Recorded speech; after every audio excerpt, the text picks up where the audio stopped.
Assalamualaikum warahmatullahi wabarakatuh. Selamat pagi pemirsa Potret Spesial Podcast. Kembali bersama saya Yusuf Alfaresi.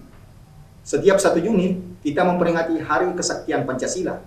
Pancasila sebagai landasan awal bertanah air juga menjadi satu-satunya ideologi bernegara. Namun di tengah perkembangan zaman, di tengah zaman milenial, kesaktian Pancasila akan pudar oleh adanya isu-isu intoleran yang dikhawatirkan mampu menimbulkan perpecahan.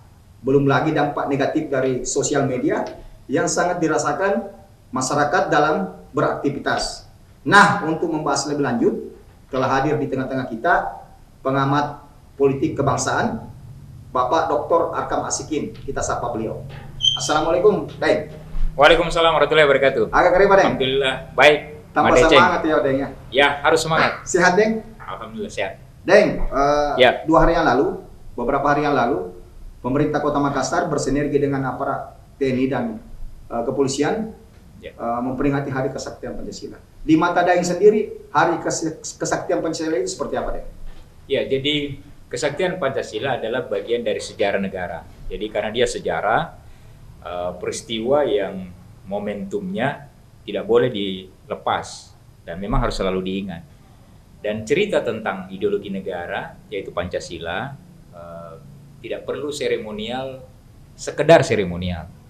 Jadi harusnya diskusi tentang Pancasila itu dan program-program pemerintah itu, dia boleh tahunan, bahkan dia boleh didiskusikan kapan saja.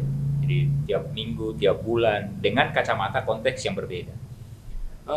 Apa yang kita lakukan sekarang adalah bagian dari evaluasi perjalanan bangsa ini, bahwa apa yang sudah dicetuskan oleh founding father bangsa kita, itu sudah memikirkan jauh-jauh hari bahwa negara ini akan mendapatkan tantangan.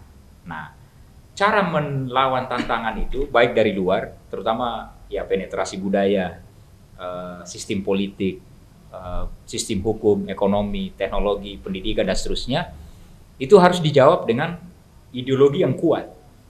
Nah, elemen bangsa ini patut bersyukur. Jadi kita sebagai anak bangsa yang sekarang masih melakukan proses aktivitas profesi masing-masing, kita harus berterima kasih bahwa founding father bangsa kita dulu memikirkan itu.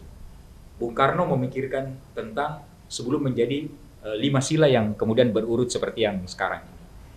Itu diskusinya panjang sekali. Ada istilah 1 Juni, ada kemudian diskusinya lanjut ke 22 Juni, kemudian ada di batang tubuh pembukaan Undang-Undang 45 tentang Pancasila urutannya di alinea pembukaan. Nah, artinya generasi ini tinggal melanjutkan apa yang sudah dipikirkan oleh para founding father bangsa ini. Jadi stamina ini tidak boleh terputus. Jadi ya apapun dilakukan oleh pemerintah daerah, baik skala kabupaten, kota, provinsi, dan bahkan di tingkat nasional, itu kewajiban moral melanjutkannya.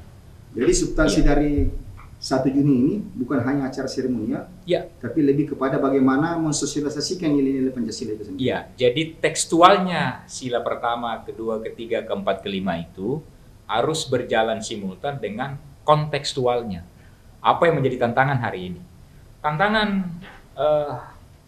sebelum merdeka berbeda, tantangan pasca kemerdekaan berbeda, kemudian tantangan masuk orde lama, orde baru, dan sekarang reformasi pasti berbeda. Berarti konteks Pancasilanya harus sesuai dengan hari ini. Jadi kalau umpamanya sekarang eranya kaum milenial, anak-anak muda ini. Anak-anak muda ini harus paham sejarah ini, bahwa kita ada ideologi negara yang dimatangkan memang dari awal. Beda dengan negara-negara lain. Artinya apa? Generasi kita harus bangga punya ideologi yang namanya Pancasila yang bisa merekatkan baik suku, agama. Kalau kita bicara etnik, kita bicara budaya, kita bicara sekat pulau, tidak ada. Karena dipersatukan dengan kekuatan ideologi berbangsa dan bernegara. Nah, sampai sejauh ini, Deng, kira-kira implementasi dari nilai-nilai Pancasila itu kadarnya seperti apa di tengah-tengah masyarakat? Iya, masyarakat kita dia butuh contoh. Butuh contoh, ya? Iya, dia butuh teladan. Salah satu teladan yang kedekatannya bisa dekat dengan emosional masyarakat itu adalah pemimpinnya. Baik pemimpin di tingkat lokal, kabupaten, kota, dan provinsi, maupun pemimpin di level nasional. Contoh seperti apa misalnya? Nah, sila ketuhanan yang Maha Esa, sila pertama, berarti itu adalah memberikan legitimasi kepada seluruh warga negara bahwa kita harus punya agama. Dan kita memang berbeda agama. Nah, perbedaan agama tidak boleh menjadi pertengkaran.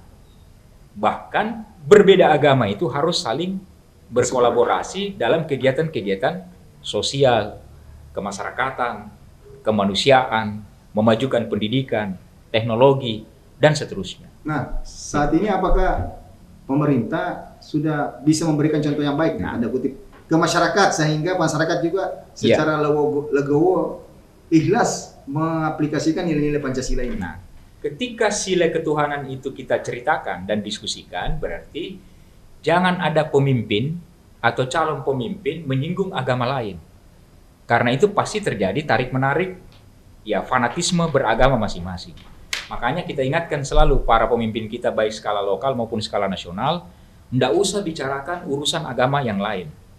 Biarkan itu menjadi diskusi yang berbeda tapi toleransinya berjalan.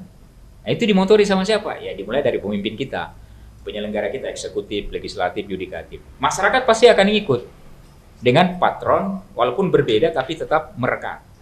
Nah, makanya di konsep sila Pancasila kita itu ada sila ketiga, sila persatuan Indonesia. Kata persatuan Indonesia, yaitu founding father sudah pikirkan bahwa di situ pasti kita berbeda agama, di situ kita berbeda budaya, berbeda wilayah, berbeda nilai. Karena nilai lokal kita pokoknya di Sulawesi Selatan nih.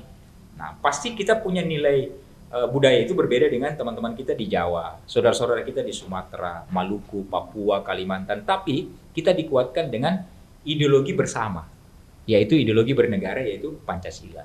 Ya. Makanya kalau kita urai 5 sila ini, itu lengkap membuat peradaban bangsa ini harus maju. Bukan malah mundur dengan cara-cara berpikir sektarian, cara berpikir menafikan yang lain, cara berpikir kita saling mewacanakan hal-hal yang berbau idealisme secara kelompok. Padahal kalau kan enak sekali, saya dengan teman-teman saya, generasi saya pokoknya di kampus dulu, kan tidak ada sekat-sekat itu. Saya jadi pengurus senat, teman-teman agama lain pun bisa jadi pengurus senat umpamanya. Daeng pernah merasakan itu? Iya. Karena di zamannya Daeng waktu usia-usia remaja menjelang dewasa itu Daeng, Iya. pemerintah zaman Orde Baru itu menerapkan sistem penataran pedoman penghayatan pengamalan Pancasila. Kita ikut penataran keempat. Iya. Nah, kiat-kiat atau langkah-langkah seperti itu ini yang dihilangkan pemerintah sekarang ini, Daeng. Dampaknya kira-kira seperti apa itu?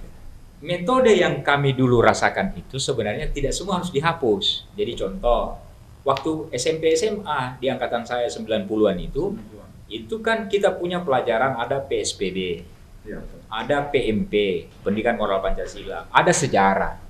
Nah, ini saja sudah kaya kita dengan itu. Kemudian masuk kampus ada mata kuliah Pancasila, Kewiraan. ada mata kuliah kewirausahaan. Nah, 15 tahun terakhir, teman-teman hasil diskusinya di teman-teman yang pendidikannya, itu kemudian literatur atau referensi buku-bukunya ada di kita ini sudah berkurang ini.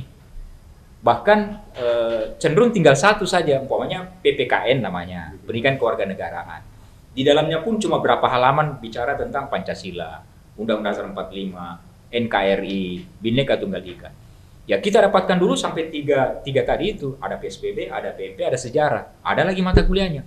Sangat disayangkan ya. Iya, jadi apa yang dulu ada itu sebenarnya tidak boleh semua dihapus. Kita ambil yang kualitasnya bisa lebih baik, kemudian sekarang disesuaikan dengan tantangan zaman. Apa tantangan zamannya?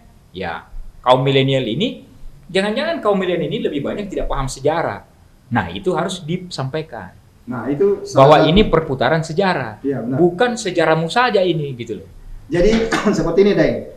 Pepatah mengatakan barang siapa melupakan sejarah, Ya. berarti mereka sulit untuk melangkah maju ke depan. Ya. Nah, ini yang kita khawatirkan. Ya. Sejarah yang Daeng katakan tadi itu bisa saja menjadi tolak awal terjadinya berkurangnya nasionalisme di tengah masyarakat, khususnya di generasi muda saat ini. Ya. Nah, untuk membangkitkan ini lagi, Daeng kira-kira apa yang harus dilakukan? Kita tahan dulu. Ya. Ya, kita akan kembali setelah pesan-pesan berikut ini.